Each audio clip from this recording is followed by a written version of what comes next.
welcome back to Rachel's Studio. I'm Rachel Parker Varner. For those of you who don't know me, I paint a lot of impressionistic realism. And in today's tutorial, I'm actually not going to do that. I'm going to try out another painter that I really admire. She has her own palette, and that is Cavanaugh. If you're not familiar with Cavanaugh, I aspire for my work to be that amazing. And her painting is very impressionistic, yet realistic as well, which is a style that I love. But I also love her colors. They're so luscious, and they also have kind of a unique twist on them. So it's such a pleasure to be able to try her palette that she developed with core watercolors. So in today's video, we're going to swatch all these colors and see what we think of them.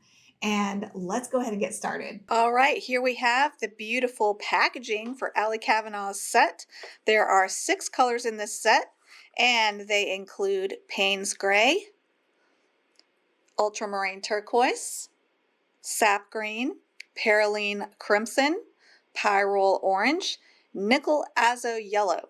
And if it isn't enough that she is sharing some of the most secretive things that some artists keep, which is the special colors they use, she has not only made this palette for us, but she has told us some of her favorite combinations.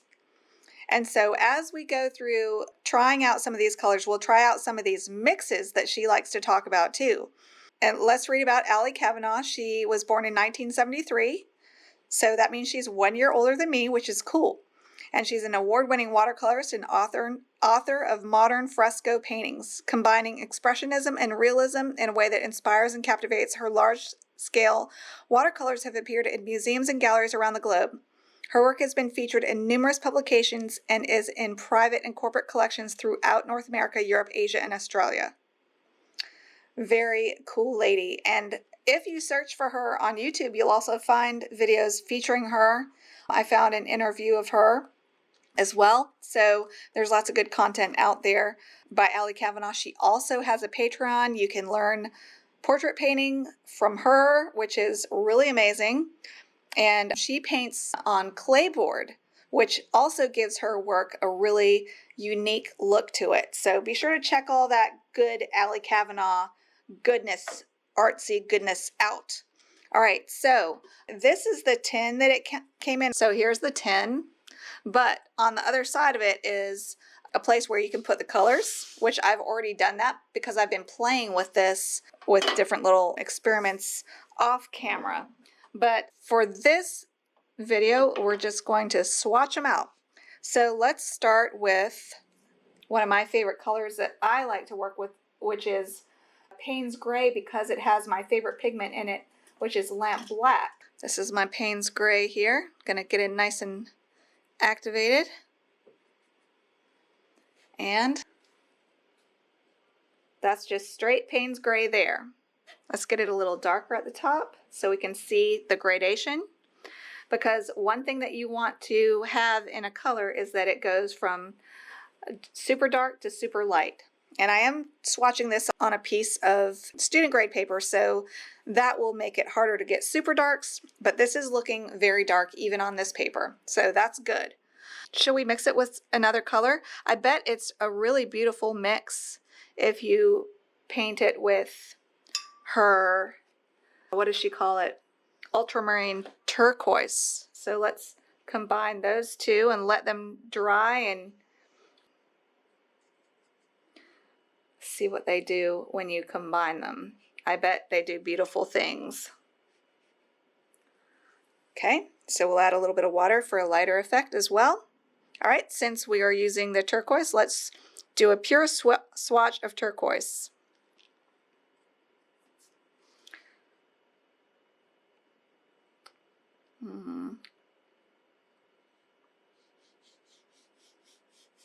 Very pretty. Put some thicker paint up here. And let's see what she likes to mix with the turquoise. This is her signature color, perfect for underpaintings and the best blue for cool sunlit on all flesh. Interesting. So she uses that in the cool areas in flesh tones. All right. Let's try out one of my new favorite colors. I also paint with Pyrrole Orange, but it's not the core, but let's try it out. Here is Pyrrole Orange. I was getting frustrated that I couldn't get a really pretty pure orange, so I turned to a tube orange, and I got Transparent Pyrrole Orange by Daniel Smith. So this is the Ali Cavanaugh one. Let's see what it looks like next to Daniel Smith Pyrrole Orange. This is my Daniel Smith Pyrrole Orange, just out of curiosity to see how it compares to a very similar color that I already have.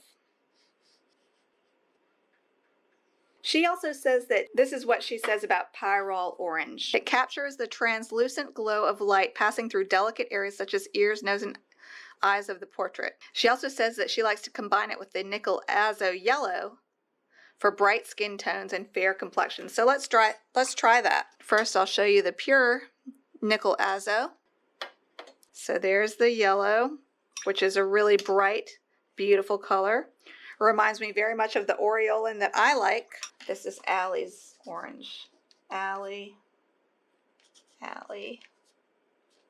This is Pyrrole Orange.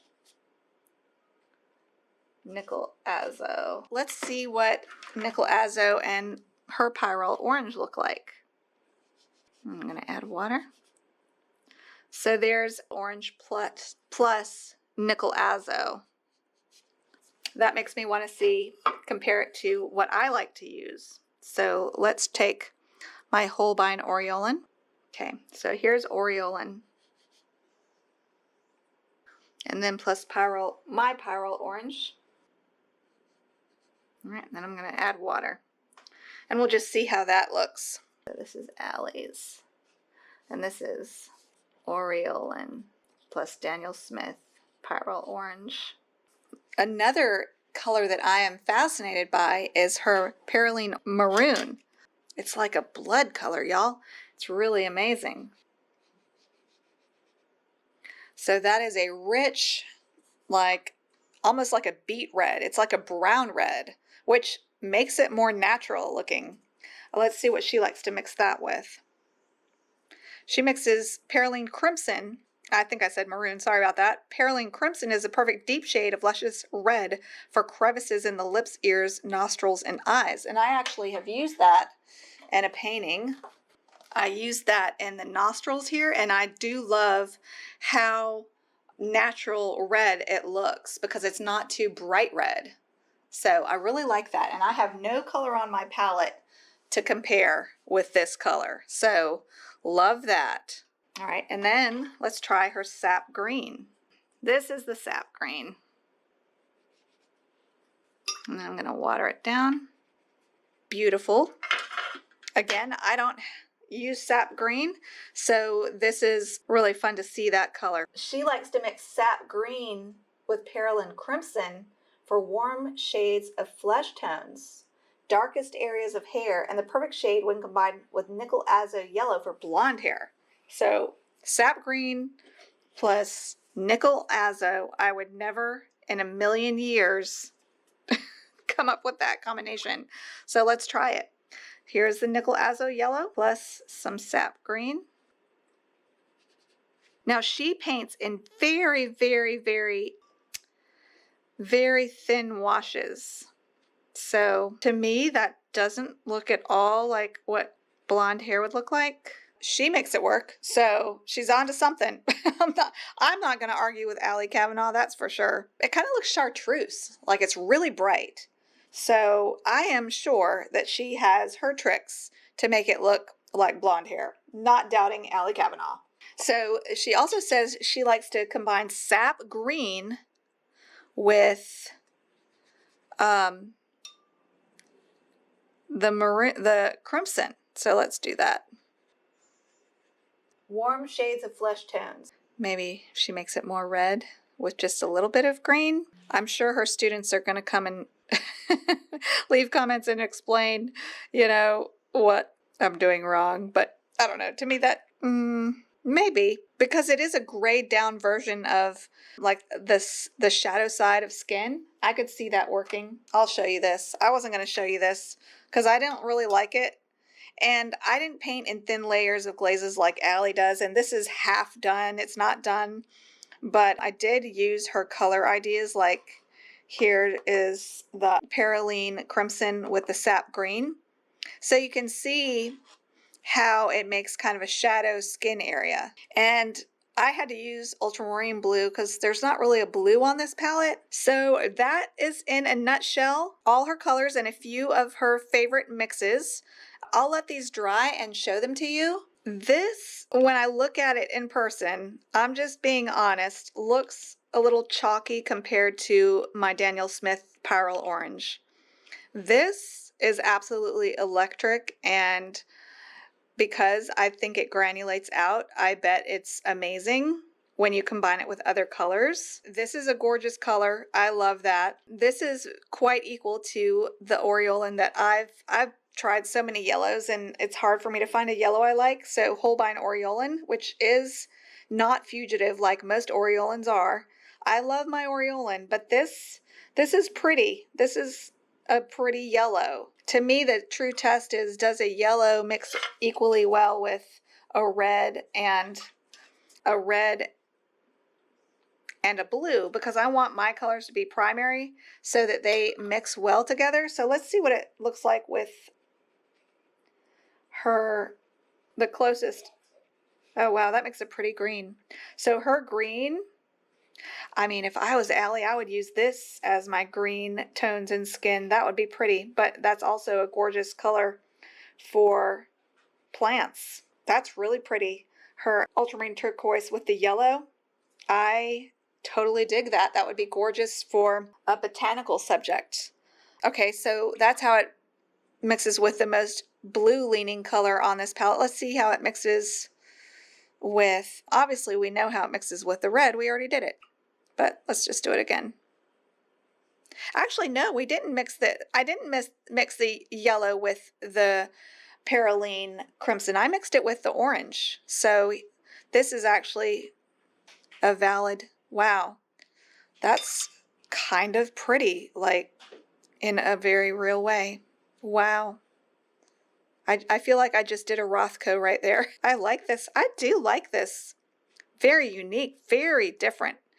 Paraline Crimson. It's a very unique color. That is a first go at Allie Cavanaugh's beautiful palette, and it is some of the colors are really special, and I especially love the ultramarine turquoise. It's gorgeous, and I like the possibilities of this Paraline Crimson. It could be a really beautiful alternative to burnt sienna, for example, because burnt sienna is an earth pigment. I wonder if, I need to look it up. I wonder if this Paraline Crimson is considered an earth pigment. But here's burnt sienna that I like to use in hair and fur and shadows. But that is like burnt sienna on steroids, this Paraline Crimson with the yellow. Wonder what would happen if I added some maroon to it, just to have fun. Also, what I'm seeing that I like about this Paraline Crimson is it appears to be diffusing like nuts. So let me put some clear water, at least clean enough, and drop in some Paraline, and let's see. Oh yeah, it kind of explodes. See how it explodes in the water? That can make for very interesting mixing opportunities. For example, the butterfly that I just did, I'll show it to you on screen, that I was playing with mixing colors, and the most beautiful butterflies came out from colors that diffused a lot, which means once they touch wet paper, they explode. Let's test another color. Let's see if these other colors explode. That one diffuses a lot. Wow. I'm gonna see what her other colors will do as far as exploding. That one is not exploding as much, but some.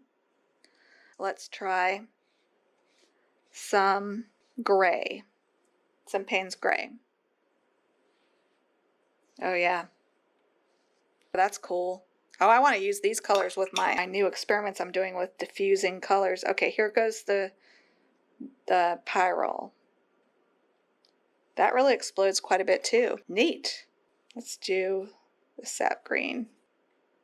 That one's not exploding as much. So anyway, I could play with colors until, for 2 more hours. So I need to stop somewhere, right? So I'll stop there.